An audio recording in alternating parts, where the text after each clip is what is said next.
بسم اللہ الرحمن الرحیم۔ دوستو، آج کی اس ویڈیو میں آپ کو بتانے والا ہوں کہ کیسے کربلا میں نواسے رسول جگر گوشے بطول حضرت حسن مجتبی رضی اللہ تعالی عنہ کی آخری نشانی لٹی، کیسے ظالم یزیدیوں نے اپنے ہی نبی کے نواسے کو قتل کر دیا، کیسے کربلا میں دولہا قاسم کی جوانی لٹی۔ تو دوستو، ویڈیو کو آخر تک ضرور دیکھیے، تبھی آپ کو بات سمجھ آئے گی۔ اگر ویڈیو پسند آئے تو چینل کو سبسکرائب ضرور کر دیں۔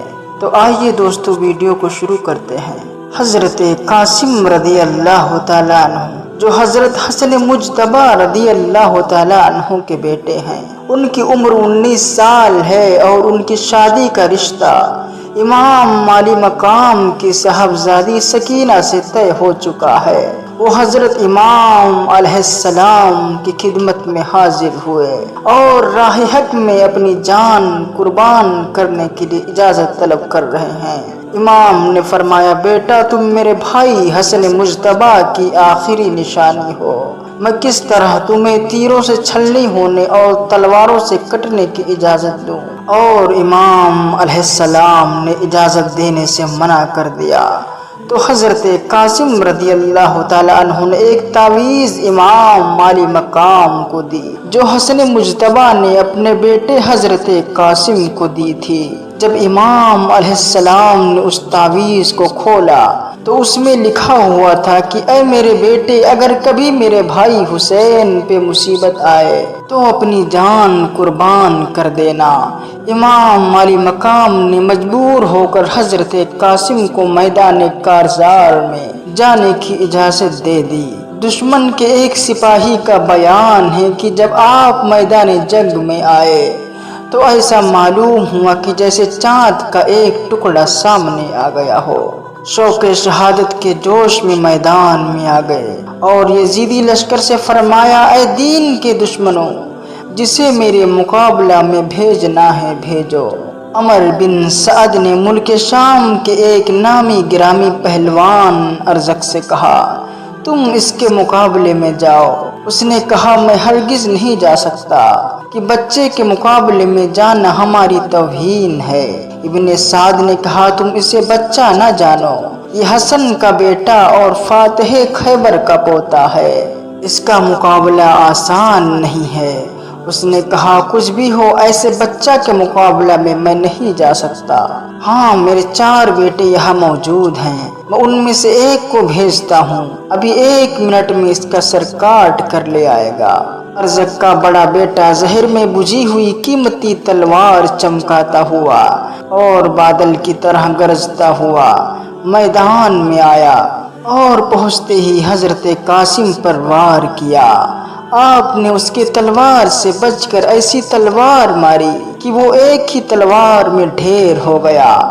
آپ نے لپک کر اس کی تلوار اٹھا لی۔ اب ارزق کا دوسرا بیٹا اپنے بھائی کو خاک و خون میں تڑپتا دیکھ کر غصے میں بھرا ہوا سامنے آیا۔ آپ نے پہلے ہی وار میں نیزہ مار کر اسے بھی جہنم پہنچا دیا۔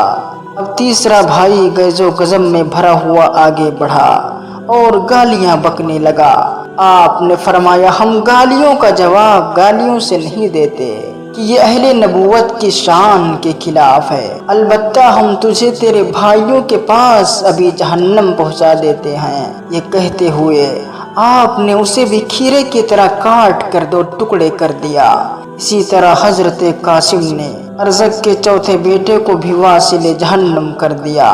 جب ہاشمی بہادر نے چند منٹوں میں ارزق کے 4 بیٹوں کو موت کے گھاٹ اتار کر اس کے سارے غرور کو خاک میں ملا دیا تو وہ غصے سے کانپنے لگا اور ہاتھی کی طرح چگھاڑتا اور شیر کی طرح دہاڑتا ہوا میدان میں آ کر حضرت قاسم کو للکارا کہ لڑکے تیار ہو جاؤ، موت تمہارے سر پر آ گئی۔ آپ نے فرمایا، ارزق ہوش کی دوا کر، تو اوروں کے لیے طاقت کا پہاڑ ہوگا، ابھی تو نے ہاشمی جوہر نہیں دیکھا ہے، ہماری رگوں میں شیر خدا کا خون ہے، تو ہمارے نزدیک مکھی اور مچھر سے زیادہ حیثیت نہیں رکھتا۔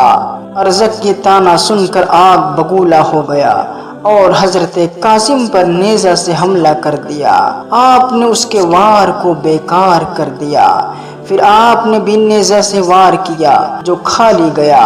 اس طرح دونوں طرف سے کچھ دیر نیزہ بازی ہوئی۔ اس کے بعد ارزق نے تلوار کھینچی تو آپ نے بھی تلوار نکال لی۔ اس نے جب آپ کے ہاتھ میں اپنے بیٹی کی تلوار دیکھی تو کہا یہ تلوار تو ہمارے لڑکے کی ہے، تمہارے پاس کہاں سے آ گئی؟ آپ نے ہنس کر فرمایا تیرا بیٹا مجھے یادگار کے طور پر دے گیا ہے تاکہ میں تجھے اسی تلوار سے موت کے گھاٹ اتار کر تیرے بیٹوں کے پاس پہنچا دوں۔ یہ سن کر ارزق غصے سے بھر گیا اور حضرت قاسم پر حملہ کرنا ہی چاہتا تھا۔ آپ نے اس سے فرمایا ہم تو تجھے تجربے کار بہادر سمجھتے تھے، لیکن تو نہایت اناڑی ہے کہ گھوڑے کی زین کسنے کا بھی طریقہ نہیں رکھتا۔ آپ کے اس طرح فرمانے پر جب وہ گھوڑے کی زین کو دیکھنے لگا تو اسی وقت آپ نے تلوار کا ایسا بھرپور وار کیا کہ وہ دو ٹکڑے ہو کر زمین پر آ گیا۔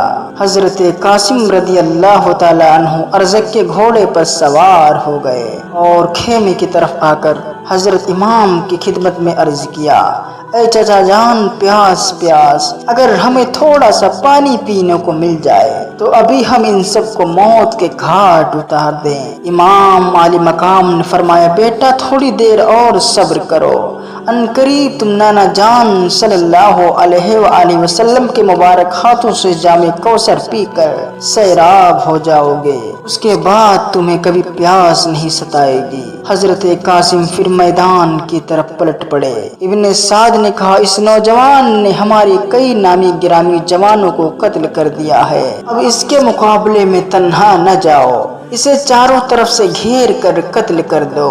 یزیدی بھیڑیوں نے آپ کو چاروں طرف سے گھیرے میں لے لیا اور گھمسان لڑائی شروع ہو گئی۔ آپ کے جسم پر 27 زخم آئے۔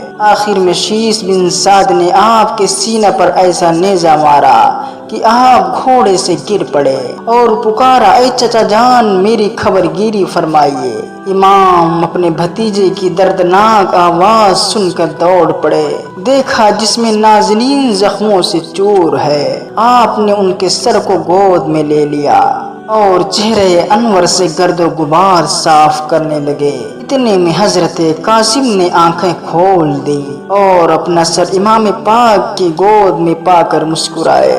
پھر آپ کی روح پرواز ہو گئی۔